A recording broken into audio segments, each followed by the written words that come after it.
Welcome to the Wolf Power Club, the weekly podcast where we discuss energy, industry and politics. Ladies and gentlemen, welcome to the Wolf Power Club podcast, the biggest energy podcast on the Apple charts. Now, I am often asked, how do you build a team? What's happening in the workplace? The challenges in the energy industry. And I think why that's so often asked is the happiness in the workplace, the productivity and the success is always debated and discussed. I think also internally, when you start your career, you're not sure what to expect. And later on down your career, you think back to amazing teams you've been part of and challenging teams you've been part of. Well, today we have one of the world's leading experts. I can tell our listeners we are now listened to in 47 countries on the audit done last week. And I think Milan has worked in most of the continents that we're listened to. So without further ado, from Mercer, I'd love to invite Milan Taylor. Milan, how are you doing today? Alex, I'm doing great. And thanks for inviting me onto your podcast. And we'll go straight into it. Can you tell our listeners what your role and what Mercer does within energy leaders and energy teams across those multiple continents that you've worked in? So, Alex, Mercer's parent is the New York Stock Exchange listed Marsh McLennan. We have sister organizations, that's Marsh, Oliver Wyman, and Guy Carpenter. And at Mercer, we focus looking at people risks through the lens of employee health, wealth and career. And my role is to lead Mercer's global energy industry practice, where I work with clients and colleagues to resolve for some of the most pressing people challenges across the energy industry as it goes through its transition and transformation.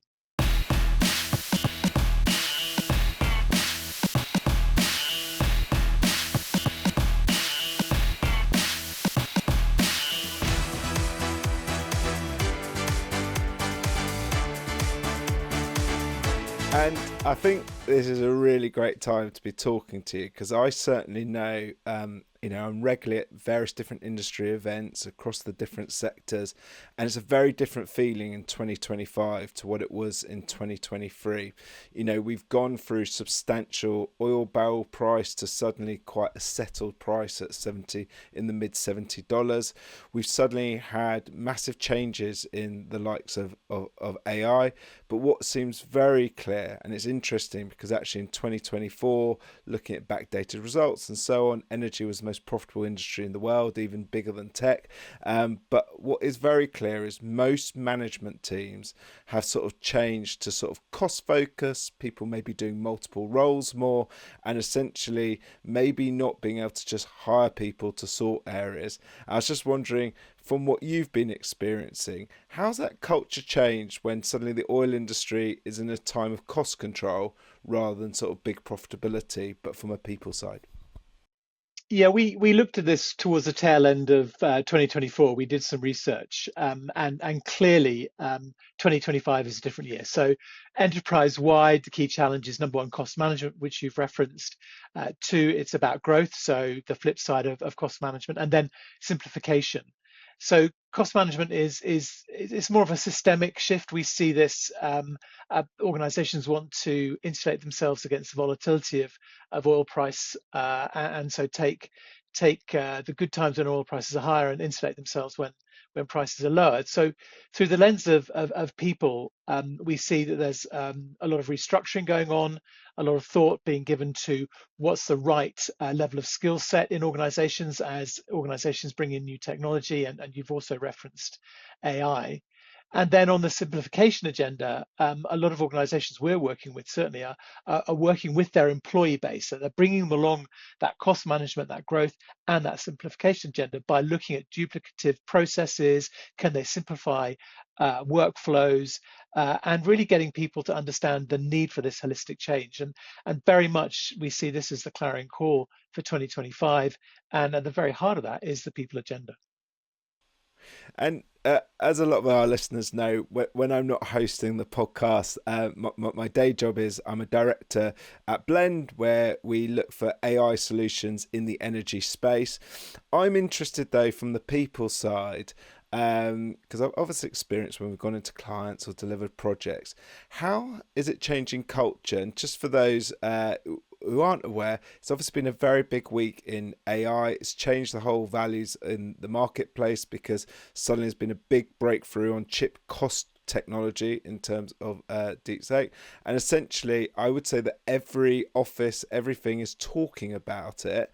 But what do you think, like culturally wise, although there's wonderful opportunity and people's roles sort of changing for the better, there must also be some nervousness there?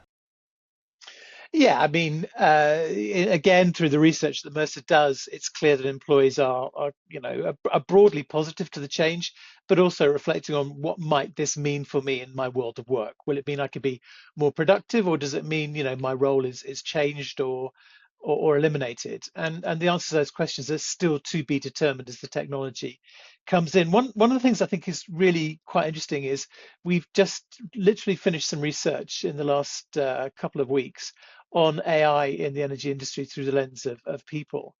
And actually, I mean, whilst I think that AI will have the potential to have a significant impact in the industry, the data that we're seeing is not actually showing that right now. And so, to give you an example, 28% of oil and gas firms are currently using AI.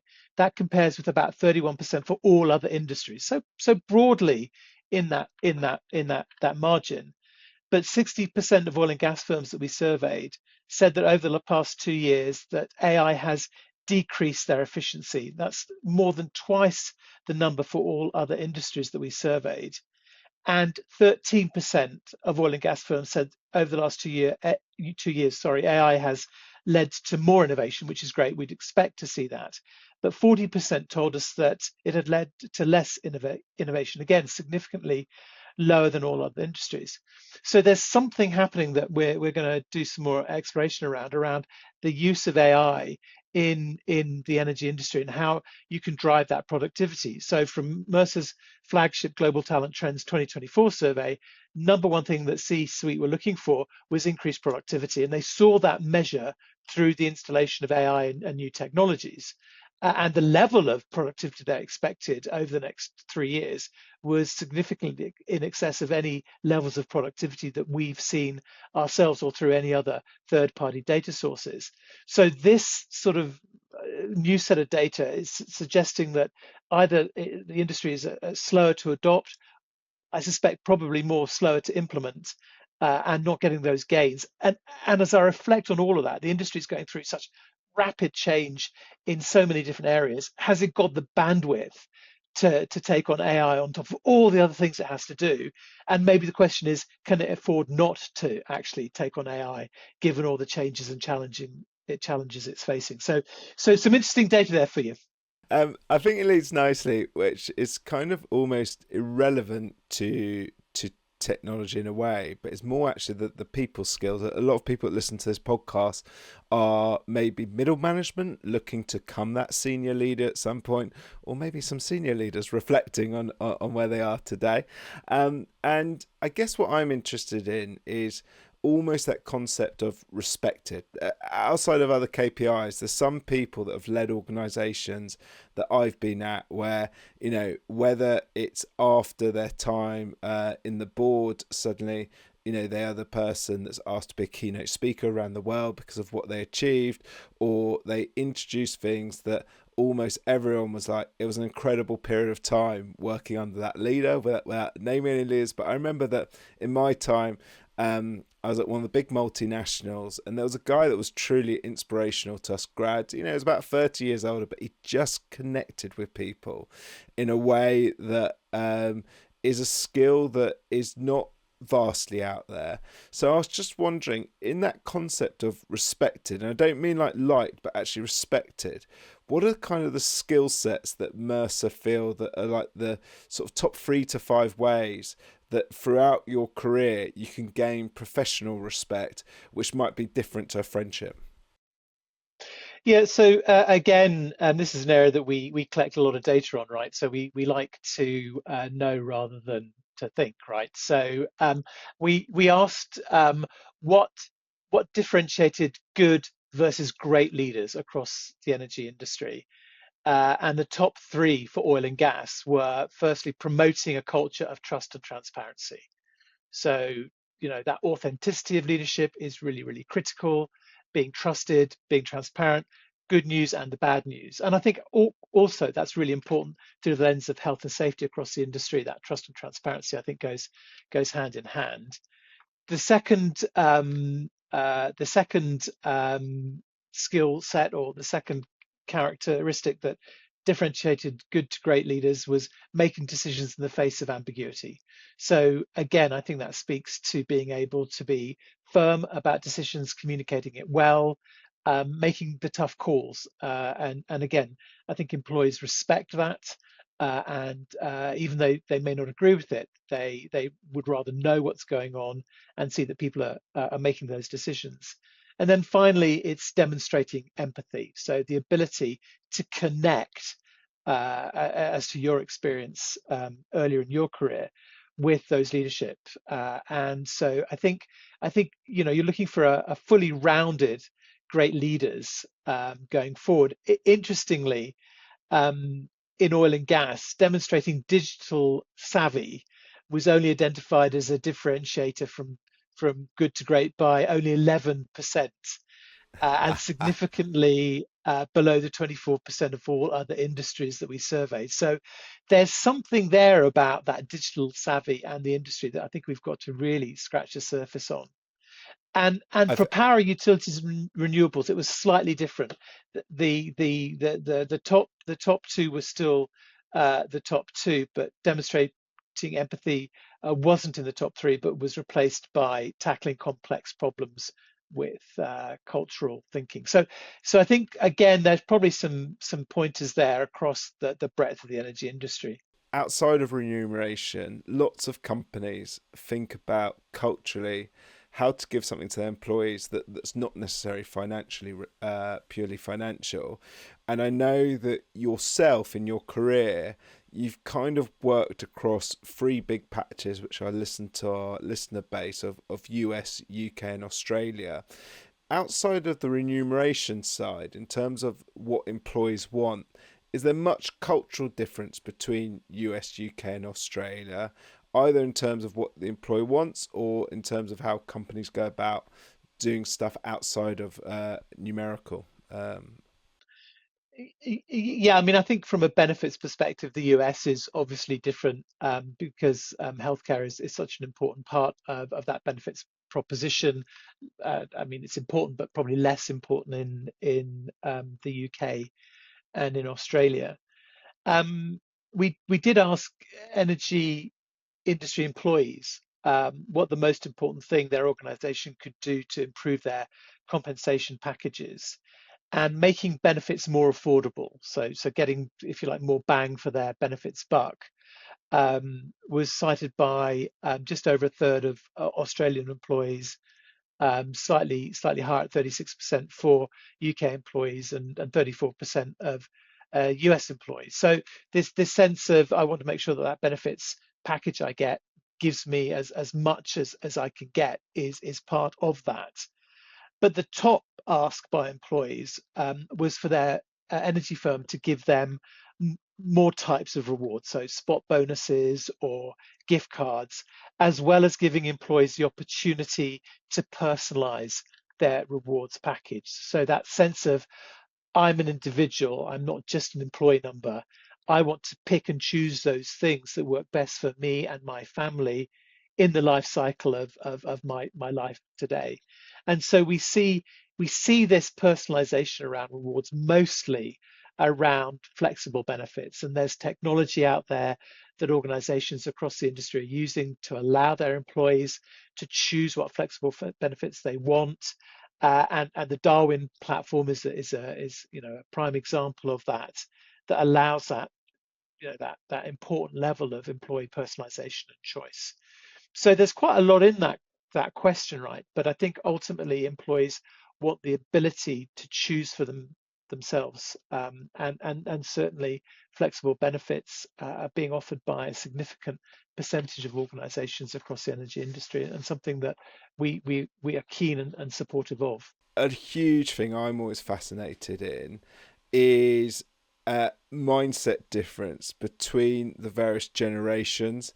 There's constantly concept of sort of Generation C, Millennials, Generation X, Baby Boomers, and you probably have a workforce typically in the energy sector starting around apprentices around the age of 18 mark through to actually kind of a lot of people stay on, well past retirement date. And I think it's normally because they've got such industry knowledge and there's ways that they can still give back, even if it's in a sort of coaching manner or a non-exec manner. And I was just interested what the different sort of value sets between the generations and what they want out of the workforce, because I certainly feel a change, but I'd be really interested from Mercer, who do research into this, what changes there are between the, say, different decades that are now in the workplace together. Yeah, I mean, it's a real challenge, right, for organizations because there are just different ways of looking at the world and thinking about the way of work. And so I think organizations need to think about segmented ways of communicating with different employee populations, and also what an experienced 30 year veteran is looking for is going to be different from an 18-year-old apprentice. And so that sort of concept of one size fits all, I think, is starting to change. And I think you can have a corporate wide culture, but within that I think you need to scratch the surface on employee value propositions for your apprentices versus your young parents or your to be retired. So I think segmentation is key. Just to give you a sense of what the different generations are thinking about work, three data points. So again, this is across all industries, but we asked employees how they were feeling about work, and we asked them how energized were they at work. And boomers, so those between 1946 and 1964, reported the lowest percentage of being energized at work at 71%. Gen X and Y, 81%. And then, so you get that sense that there is a difference in terms of being energized by being at work and delivering. When we asked them if they were thriving at work, so those numbers at sort of 81, 87% are pretty high, and I think numbers probably to be expected. But when you ask them, are you thriving at work? And we define thriving at work as being, are you prospering individually in terms of your health, your wealth, and your career in the organization that you're currently working at? Again, 49% of boomers told us that they were thriving. So there's a big delta there between being energized and thriving. 61% of Gen X said that they were thriving, and 65% of Gen Z. So you can start to see that there's some differences there between energized and thriving. And then we also asked the question of, do you actually want to be working at all anymore? Because we thought that would be quite a good test to kind of to sense. Probably no great surprise, but 35% of boomers no longer wanted to work, followed by 27% for Gen X, and 25% for Gen Z, and 23% for Gen Y. So I mean, I scratched my head a little bit. A quarter of Gen Z. So these are really people who have been in the workforce for a relatively short period of time, sort of not wanting to be at work anymore. But I think it gives you that sense, right, of what are those buttons that you'll need to press to keep different segments of your population engaged and delivering. I keep going back to health and safety and safe operations of plant and facilities. So I think this segmentation is really, really key. And I think it comes down to value proposition, employee value proposition. What is it you need to attract and retain these different segments, keep them delivering for you in this era of transition across the industry? So, I mean, it's a phenomenally positive challenge to resolve for. But again, segmentation is the key. I think looking at those who are perhaps at university listening to this podcast, um, I'm really interested in that why you feel that, say, a graduate who may be around the early 20s should choose the energy sector. Now, we are trying to do a lot as a podcast to show future career routes for people, but I'm just interested from Mercer's research, where does energy sit? Because I think sometimes we don't sort of shout our noise loud enough about why it is a great career for students to go into. Yeah, look, I think if you're coming out of college or university, you want to join an apprentice scheme in the industry. Look, it's an incredibly rewarding career. You're helping drive solutions for a range of unsolved, once in a generation challenges that the industry has to resolve for. And I think the opportunities for early career entrants are immense. Now, we hear or we're hearing anecdotally certainly that the early career entrants are appearing to be more open to thinking about careers across the energy industry. But they also want to understand what's in it for them, right? And I don't think it's all about the money, right? But they want to understand how they build a career, how they can progress, how they can learn and develop. That personal learning and development is really key. They see that incredibly important part of the value proposition, and how they will be able to build financial security. So they are thinking about those rewards, but they're looking at far more holistically through the lens of help me understand how I can build a career and keep me engaged and do new things at the same time as growing and developing. And I think those organizations that really start to nail that and are able to demonstrate that they can do that, so the say and the do, will be able to recruit some of the brightest minds. So again, once in a generational set of challenges with the energy transition.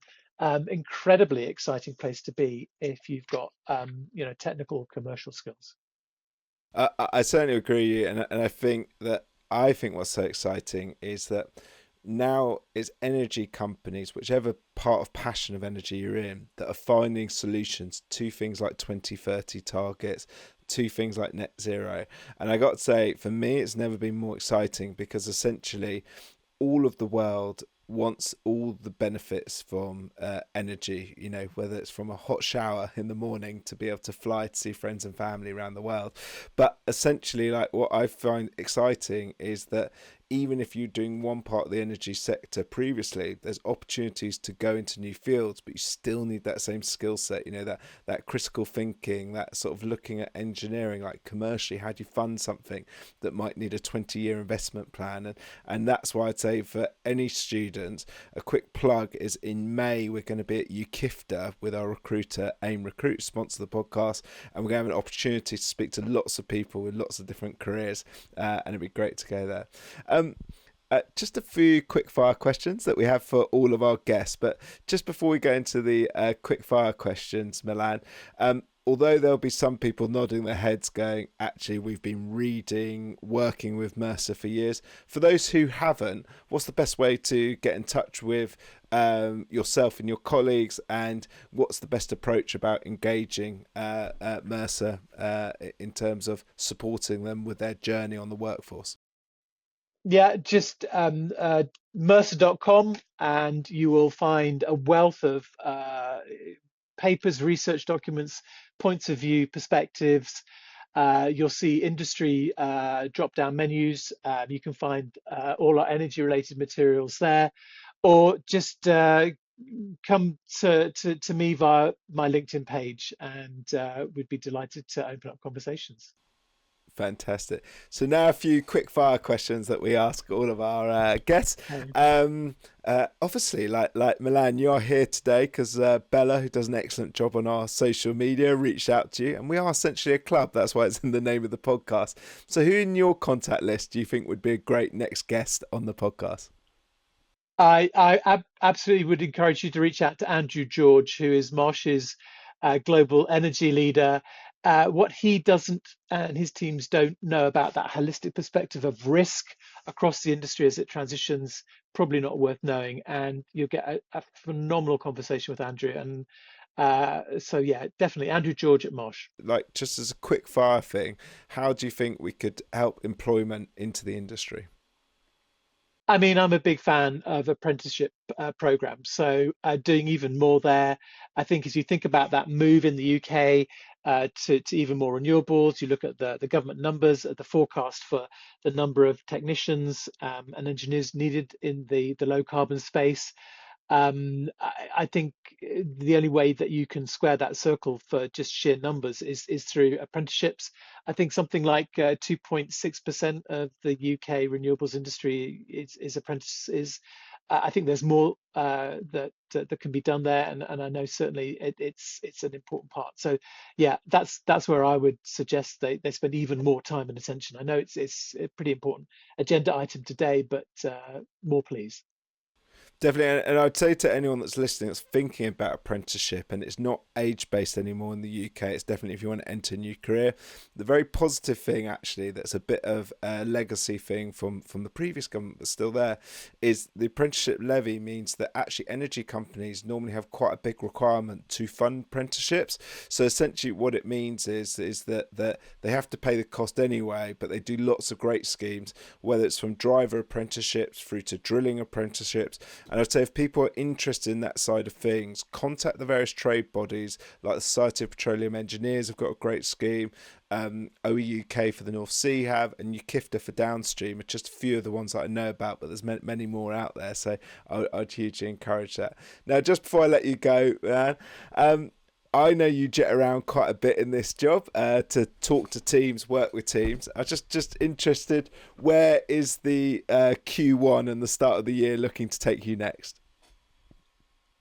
So I was very fortunate to be invited to speak at a conference in Houston in the first week of January, which was very exciting. And I'm off to the Middle East to UAE and Oman at the weekend. So and then a day trip to Norway. So all those wonderful energy hubs for Q1 for me.